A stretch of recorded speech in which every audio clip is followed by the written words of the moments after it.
Good morning, all. As usual, I do appreciate those who do show up. I know it's a very wet and rotten day, so we're having our coffee and tea and enjoying ourselves.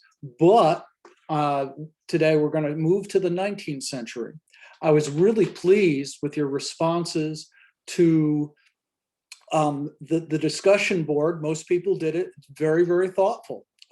You really have a sense of what this stuff is about. And I'm trying to make it relevant, not just say, what are the things in the First Amendment? It's like, well, how do you use it? And you people did a very good job. This week, we're going to the 19th century. That means the 1800s. And we'll go through it this week. There will be an extra credit question. And then next week we'll get to the 20th century, and probably in 2 weeks we'll do a test. This history part is the longest part of this course. Anyway, on to and then after that we'll do law and other stuff. But anyway, we will do the screen share.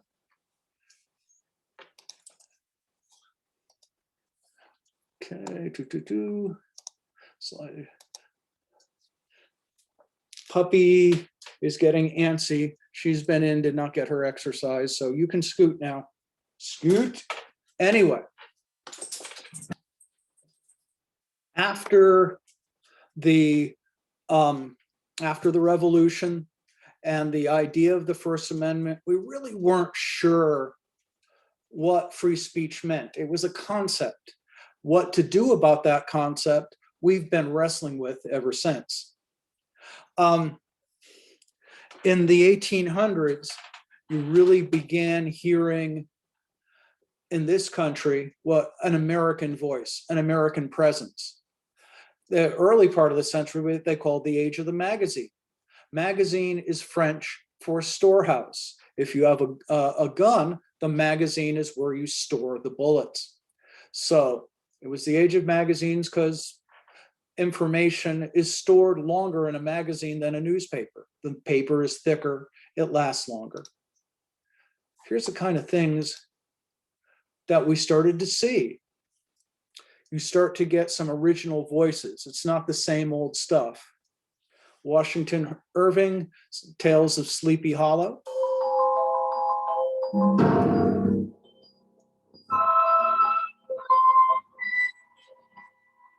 Edgar Allan Poe, who invented the detective story, as well as a lot of the modern horror stories.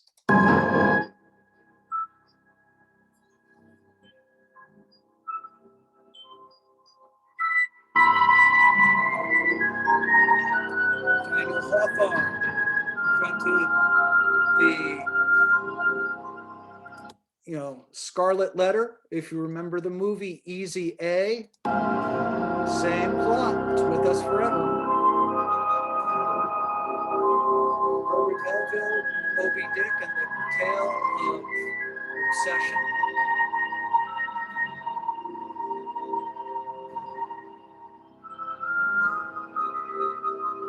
Emerson, the poet, believing in people as individuals.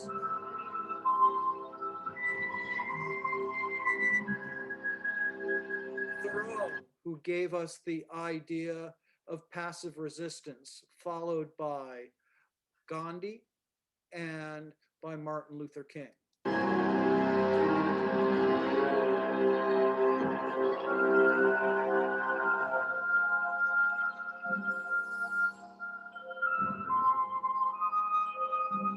Whitman, Song of Myself, again about American individualism, and one of the first openly gay writers.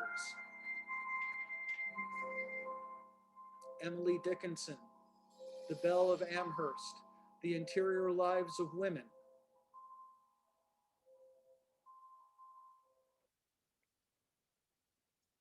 Frederick Douglass, a former slave who wrote his own biography in 1840, showing that a person of color can be just as intelligent and eloquent as a white man.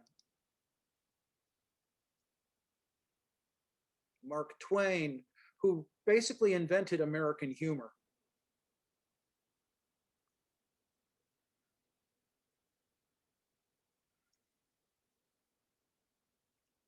Henry James, all about rich people. If you watch Dynasty or Bridgerton or Downton Abbey, he invented that whole genre. All right, you see the point. A lot of things came out of America, including Santa Claus. In the UK, you had Father Christmas, and same thing in much of the rest of Europe. But that visit from Saint Nick, he pulled that out of his butt in 1820 and gave us a whole new legend. So yeah, a lot happened in that time. Then 1830 is the invention of the high-speed press. Remember we saw the Gutenberg Bible? Well, the high-speed press turned it off, made you many, many, many copies. This is what it looks like. Invented 1830. Your life work.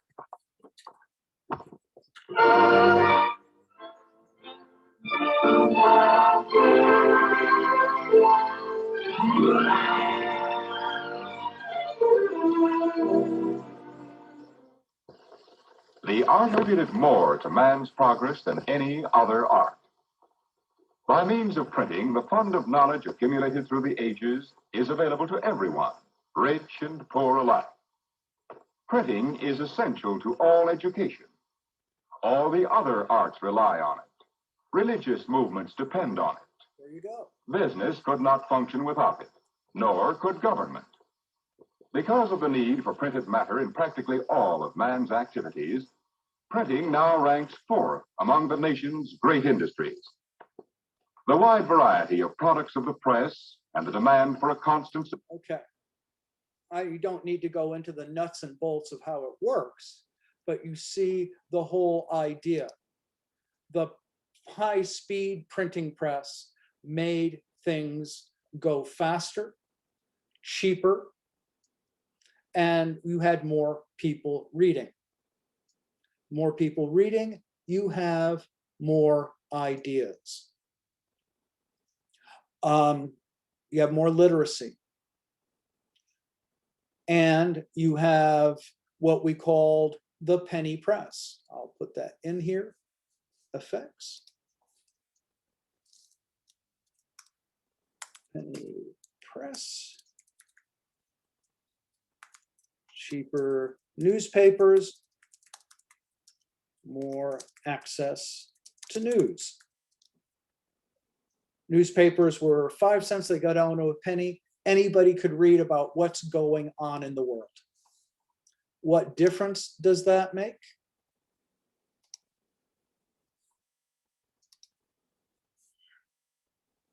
There, we just saw him, Frederick Douglass. The copy of his autobiography in the 1840s. My grandfather had an amazing life, but Ancestry showed me so much more than I could have imagined.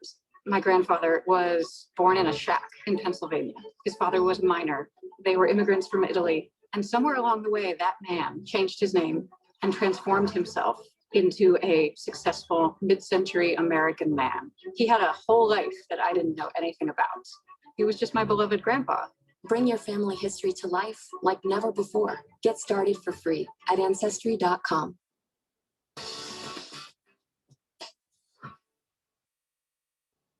Famed author Frederick Douglass worked tirelessly as an abolitionist and an advocate for equal rights. You can't talk about the history of civil rights in this country without talking about Frederick Douglass. Long before Dr. King, the civil rights movement, here's a man who's talking about basic dignity for people in this country.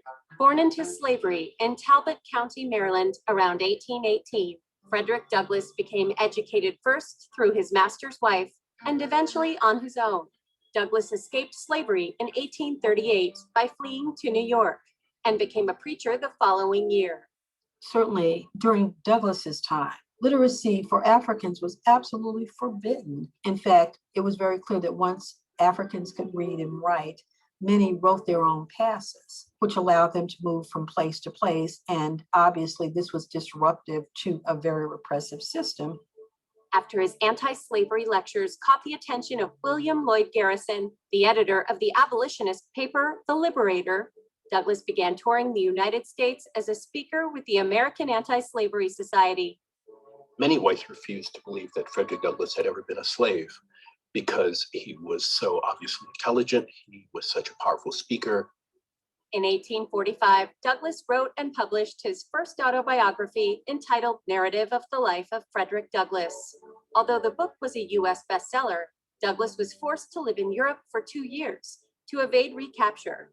He ultimately purchased his freedom in 1847. People were shocked about Frederick Douglass, an ex-slave, writing his autobiography, and it was so poignant, and it was such a bird's eye view of what was going on the plantation. He put it in very plain language, and it was just a powerful testimony of why slavery needed to end in our country. Douglass became the only African American to attend the first Women's Rights Convention in 1848, and by 1861, Douglass was famous nationwide, advising both President Lincoln and Johnson on the welfare of African Americans. By any measure, Frederick Douglass was a real American hero. He was a public intellectual, he was a statesman, he was an activist, and his life and his political commitment were dedicated to human rights, not just to civil rights or to the end of slavery. During his lifetime, Douglass was U.S. Ambassador to the Dominican Republic, and in 1872, he became the first African American to appear on a presidential ballot when he was nominated as vice president. Frederick Douglass died on February 20th, 1895 from natural causes. So there you go. Who's starting to read? Enslaved people. You also saw in that video the beginning of the women's movement. More women are reading. It is no coincidence that women are becoming more educated. Education and literacy is getting more diverse, but that means you have different ideas. And here is one of those big ideas.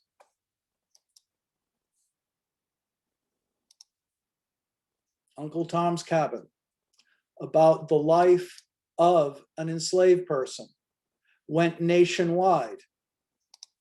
Not long after the passage of the Fugitive Slave Law, a runaway knocked on the door of a house in Brunswick, Maine. As fate would have it, he had come upon the new home of Harriet Beecher Stowe and her family, including a newborn named after the baby they had buried in Cincinnati. Stowe was well aware of the punishment facing anyone who helped a runaway, but she was glad of the opportunity to defy the government. Before this law, I might have tried to send him somewhere else, she wrote her sister.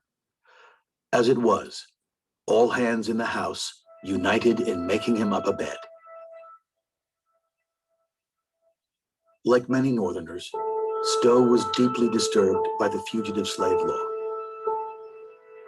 For her, its cruelty was all too real. Every account of flight, of capture, tore at the agonizing memory of Charlie's death. My heart breaks at the cruelty and injustice our nation inflicts on the slave. I am tormented by the thought of the slave mothers whose babes are torn from them. I pray to God to let me do a little and to cause my cry for them to be heard. Leaving Cincinnati allowed Harriet to look back at those 18 years there and to process that experience of the slave riots, Charlie's death, the Fugitive Slave Law, and it all came together in a vision. Instead of Christ on the cross, she saw an image of a slave being whipped. And she wrote the ending of Uncle Tom's Cabin when Uncle Tom dies. And when she read it to her family, they were all crying and they said, "Mama, you've got to write the rest of the story." On March 20th, 1852, a publisher released a book on a difficult subject by an unknown author. By the end of the week, Harriet Beecher Stowe's novel about the evils of slavery had sold 10,000 copies. Within 2 months, 50,000. 3 paper mills feeding 3 printing presses running 24 hours a day. And still the publisher couldn't keep up. Soon, Uncle Tom's Cabin began reaching vast new audiences, including many who had never read a novel when it was adapted as a wildly popular play.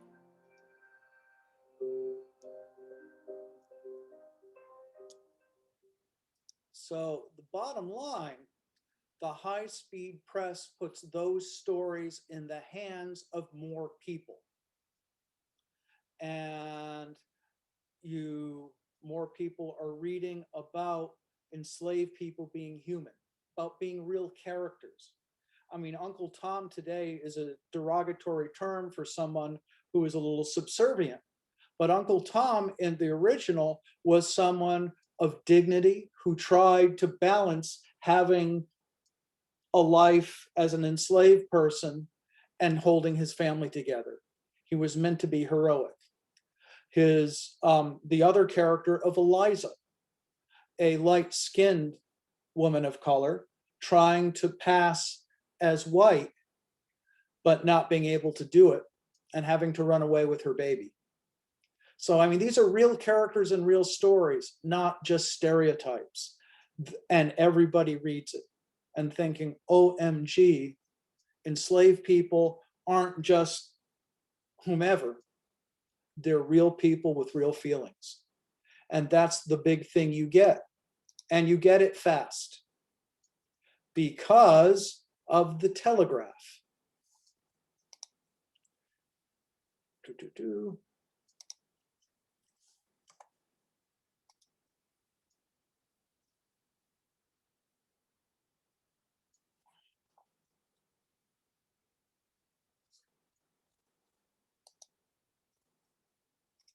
Grammarly does more than catch errors. With Grammarly, you can find really good, no, perfect words that make your writing sharp, or explicit, or excellent, or distinctive. As a matter of fact, for what it's worth, Grammarly can, yeah, that's long.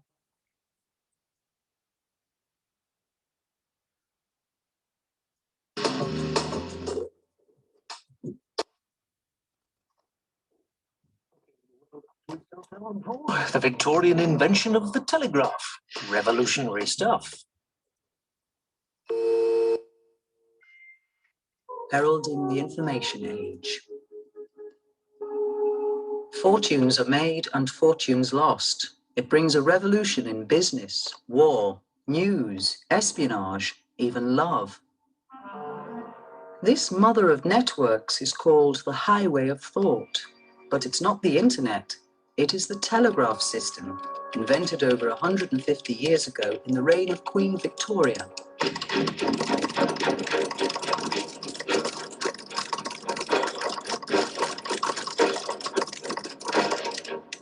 It radically increased the speed of all human activity and transaction. The world suddenly got a lot larger than most people were prepared for. This turned out to be a pretty important development.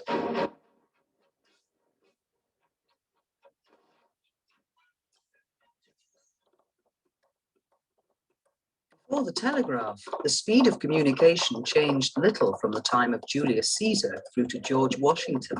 At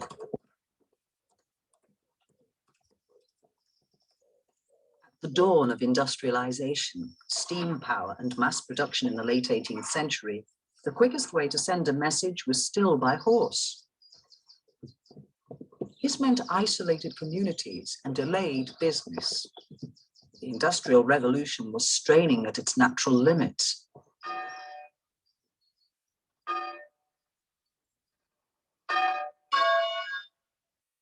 For centuries, the simplest signals could be sent by sound.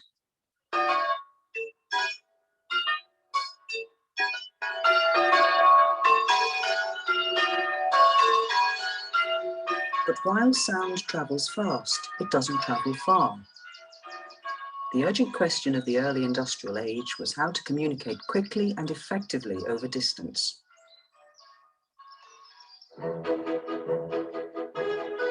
The French, under Napoleon, sent messages along chains of towers mounted with semaphore arms. Signals were observed by soldiers with telescopes and passed along the line. They called it the telegraph, the ancient Greek for faraway writer. But it was slow, unwieldy, and didn't work at all at night. The answer to the problem of instant communication came in a flash. In the 18th century, there was a frenzy of experimentation with electricity, a phenomenon known since the ancient Greeks, but still little understood and without practical use. One early electrical pioneer, the French monk Jean Nollet, believed the speed of electricity might be used to send signals rapidly over distance. The Abbé Nollet set up an experiment to test his theory. The Abbé Nollet had a bigger machine which effectively did this and could produce an appreciable charge. He arranged, having authority, a line of 200 monks. Each monk joins the next monk by a length of 250 feet of iron wire. You had a mile's worth of monks. And he applied the Alquist machine to the two end monks. They all jumped because they all got an electric shock. And he concluded from that electricity must travel instantaneously and was therefore the way in which a signaling system might be organized. How to signal without electrocuting monks? I haven't got any monks. The answer came in 1820 when a Danish physicist experimenting with electricity saw a needle twitch. Hans Christian Ørsted demonstrated that when he pumped electrical current through a coil of wire, it deflected a magnetic compass needle. Ørsted had discovered the electromagnet. The electromagnet made modern telegraphy possible.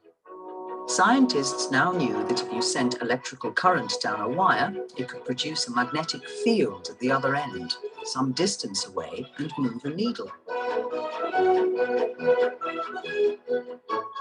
The race was on to perfect what came to be called the electric telegraph. In the 1830s, two Britons led the field, Charles Wheatstone and William Cooke. Wheatstone was a very eminent scientist who'd done things like measure the speed of electricity and the speed of light and that sort of thing. And Cooke was someone who was looking for a get-rich-quick scheme. The two men didn't get on personally very well at all, but between them they had the combination of qualities that was needed to take the telegraph out into the world. It was Cooke, the businessman, who realized how their electrical device could best be put to practical use. In Britain, Cooke quickly identified that the best market for this new invention was with the railways. You could run a telegraph wire along the side of the track and you could use it for signalling. In 1839, the first commercial telegraph line in the world was run on overhead poles from Paddington Station to West Drayton along the new Great Western Railway. It was soon extended to Slough. At one end of the system, you would have a battery and a switch. The telegraph wire would go along the railway line, and at the other end, it would be wound into a little coil, which became a magnet every time the battery was applied at the sending end. This would deflect a needle, and on the system that was adopted widely on the railways was a needle which moved to the left or to the right. And if you have two directions of movement, you can create a code. Left followed by right could be the letter A. Right followed by three pulses to the left, the letter B, and so on. First, the telegraph was used as a safety device to control the flow of trains. It quickly caught the imagination of the public, who were invited to visit the railway telegraph office at the cost of 1 shilling and witness firsthand the miracle of instant communication. Soon, Cooke put the system to use, sending more general messages, and not just train information. The first working telegraph from Paddington to Slough impressed the public in 1844, when it was used to announce the birth of Queen Victoria's second son, Alfred, at nearby Windsor.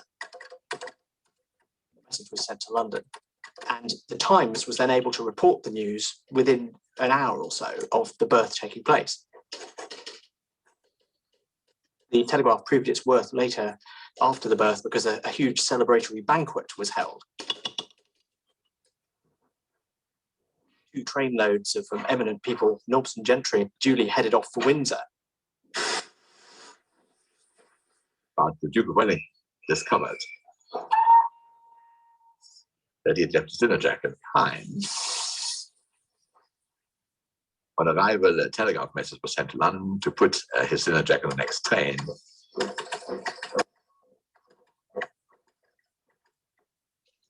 He received it in time to be fully, appropriately dressed for the party. This, I suppose, impressed the trendsetters of the day. The telegraph's reputation grew when it was used by the police to catch a notorious criminal fleeing by train. John Towell was a murderer. He murdered his mistress in Slough and then made a run for it on the train. Normally, if you're a criminal, you jump on a train, you get away scot-free. Because there's no way of sending a message faster than a speeding train. Police were after him, but by the time they reached the station, the train was just disappearing up the line.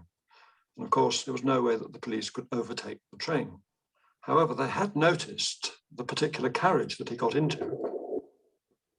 Howell's description was telegraphed ahead of him down the line. He was described as being dressed like a Quaker. And in fact, the telegraph system that was used to do this was the Wheatstone and Cooke system with needles, which only had a 20-letter alphabet, so there was no Q. So when they signalled the word Quaker, they had to spell it K-W-A-K-E-R, which I think caused some confusion at the receiving end. Anyhow, the description was duly received in Paddington, and when Towell disembarked, he was followed by police and was subsequently arrested. He was then put on trial for murder, was convicted, and was hanged. And the telegraph was then referred to in the newspapers as the cords that hung John Towell. The fame of Cooke and Wheatstone's needle telegraph had spread overseas.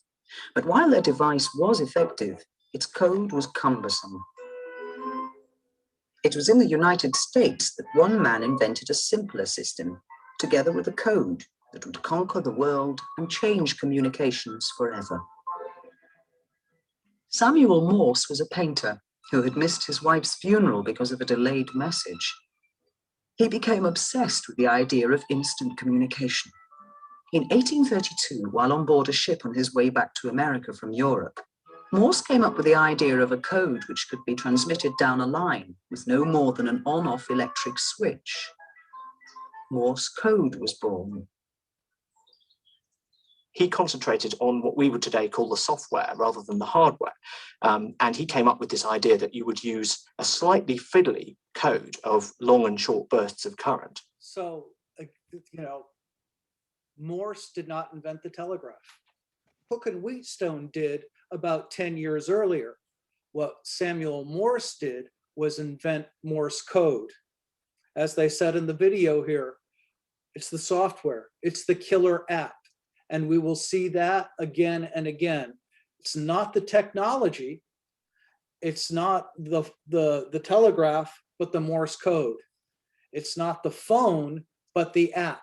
It's not the computer, but it's the program, it's the software.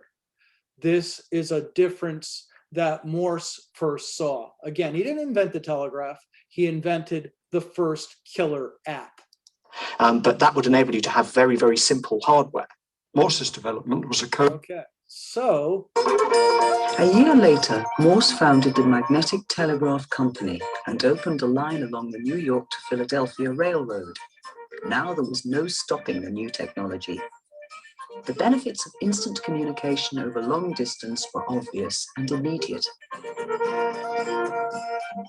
From 1846 to 1852, there was a huge growth in the network as a web of telegraph lines spread across the American continent.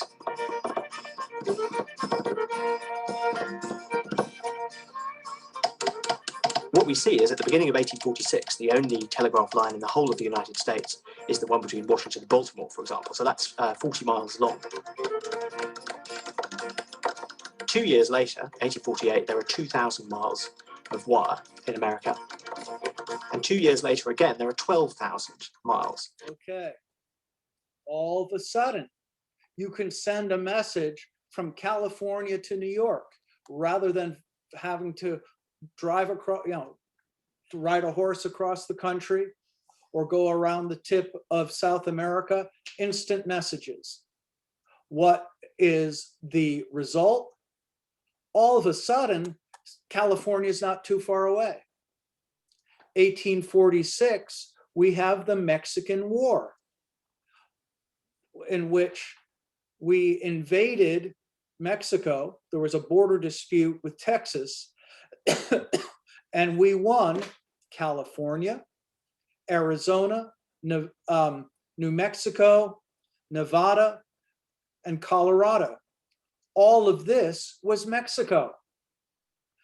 It mattered because you can send a message. It wasn't that far away anymore. So the telegraph made this one nation. It was a big deal. Of cable. We're looking at what today we would call exponential growth. With Morse's simple hardware and a universal code flashing messages from city to city, entrepreneurs in other countries rushed to take advantage of the new age of telecommunications and set up their own networks. There were several competing telegraph companies. Some of them only operated local networks. Some of them had national networks. Some of them had agreements with each other. Some of them didn't. There were all sorts of different price structures. The whole thing was a complete mess. Rather like it is today with, say, mobile phones. There are all sorts of different tariffs, and it was impossible to understand what was going on. In the case of the telegraph, of course, it was much messier because all of these different companies had to put their own wires up. And this meant that the roofs of the houses in London were just festooned with poles and wires, and they were all over the place. There were punch cartoons at the time showing women hanging their washing on these wires on the rooftops. And the city was being disfigured by this. It was a real sort of fight to the death, and sometimes people would find their telegraph instruments weren't working because another telegraph company had come along and snipped their wires.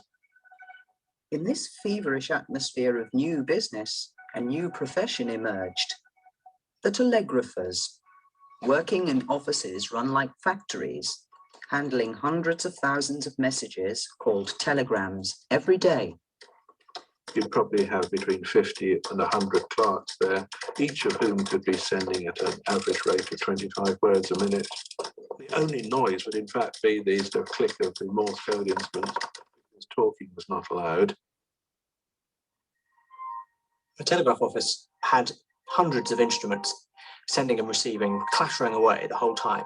And then it would also have had the operators tearing around. Of course, the whole point about sending a telegram was that you wanted the message to get there as quickly as possible. So you couldn't sort of take your time in a telegraph office. Everything had to be done yesterday. Once decoded at the telegraph office, telegrams would be delivered by messenger boys, who for years were a familiar sight on the streets like pizza dispatch riders today.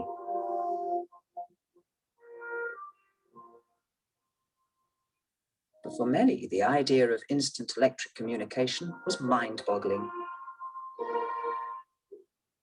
I think if you ask the average person today to explain how the internet worked, they think, oh yes, there's wires and there's electricity and pulses, but they'd be very hard pressed to explain exactly how it worked. No, it was the same in the 19th century. One of the things that people found hard to understand about the telegraph was it broke the link between physical objects and information. They thought that the telegraph was actually sending matter. One woman in the 1870s is said to have tried to send a dish of sauerkraut to her son via telegraph. The telegraph was this wondrous thing, but nobody knew anything about how it really worked. There was great unease about the long-term physical impact of all this electrical communication. There were fears that perhaps the earth would absorb the electricity from the wires and that towns would blow up as a result. Despite these fears, by the mid-19th century, wired networks had been set up within Britain and the United States, and no towns had yet blown up. But the full potential of the telegraph had yet to be realized.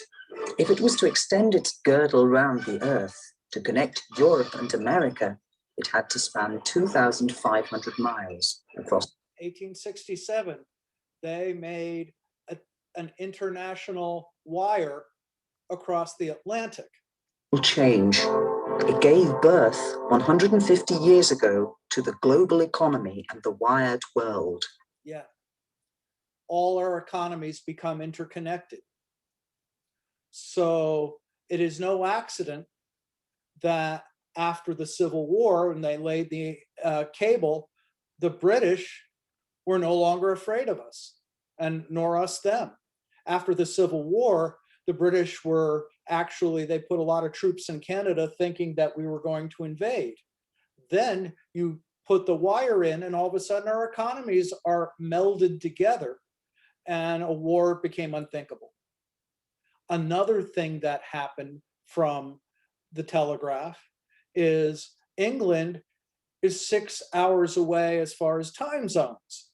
Right now it is 11:40. In England, it is 5:40. It is evening. It is tea time in London as we speak. So another thing that happened from the telegraph with different time zones is the invention of the night shift. That in order to make a profit, you would have to work nights when information is coming in from different time zones. So the telegraph gave us the night shift, gave us night work, and the need for night work gave us the electric light. So all of these things were all related. One more thing on the telegraph, who you didn't need to do heavy lifting to be a telegrapher, to translate the Morse code. So women started coming into work. So we have more women in the workplace, more women in the office, more women in cities coming in off of the farm. At the same time, women becoming more literate. All of these things are happening at once. The high-speed press and the telegraph made the whole world a different place. We'll get to the Civil War next time. Civil War and afterwards, and a little bit about photography. So that's our next presentation. I appreciate your presence. A couple of you did show up. I will be recording this and posting it, and there will be a short 1 credit, a short 5-point extra credit question on all of this posted on Wednesday. Thank you guys for those of you who are here. The rest of you, good luck with it, and I hope you have a great week.